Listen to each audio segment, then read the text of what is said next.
एक बार दो बच्चे एक बगीचे में गए।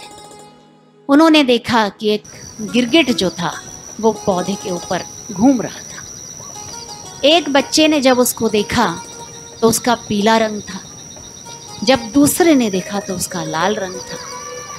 तो एक ने कहा कि नहीं, गिरगिट पीले रंग का होता है। दूसरे ने कहा नहीं, मैंने देखा है लाल रंग का होता है। दोनों में बहस छिड़ गई। उतने में वो गिरगिट भी वहां से चला गया। तब वो दोनों ने सोचा कि अब निर्णय कैसे हो।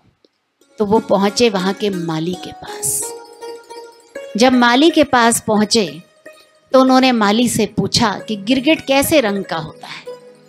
तो एक बोलता है कि इसको पीलिया रोग हो गया, इसलिए इसको पीला दिखता है गिरगिट। तब दूसरा तुरंत बोला, ये क्रोधी स्वभाव का है ना, इसकी आंखें लाल लाल रहती, इसको लाल दिखता है गिरगिट।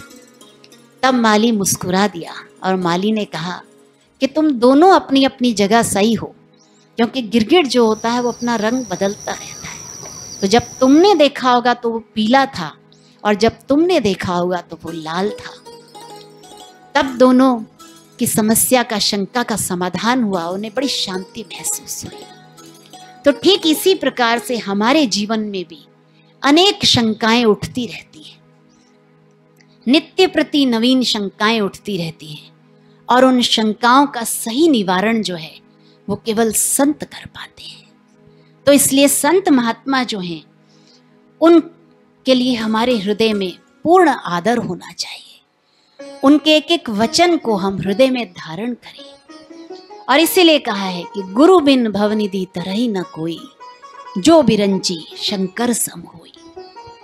चाहे किसी के अंदर शिव जी की तरह प्रलय करने का सामर्थ्य आ जाए, या ब्रह्मा जी की तरह सृष्टि की रचना करने का सामर्थ्य आ जाए, लेकिन जब तक सद्गुरु नहीं मिलते तब तक शंकाओं का समाधान नहीं होता, तब तक उसको ज्ञान की प्राप्ति नहीं होती, वो ज्ञान में टिकता नहीं है। और भीतर का संशय जो है वो एक सद्गुरु ही मिटा सकते हैं। इसलिए हमें भी सद्गुरु की शरण में जाना चाहिए विनम्र भाव से, और साथ ही साथ ऐसी हमारी प्रार्थना हो कि हमारे ऐसे कर्म हो जो गुरु को संतुष्ट करने वाले हो। क्योंकि जितने भी हम जप तप करते हैं, व्रत करते हैं, शास्त्रोक्त क्रियाएं करते हैं, उन सब का फल जो है वो एकमात्र कि गुरु के हृदय में संतोष हो, गुरु हमसे प्रसन्न हो।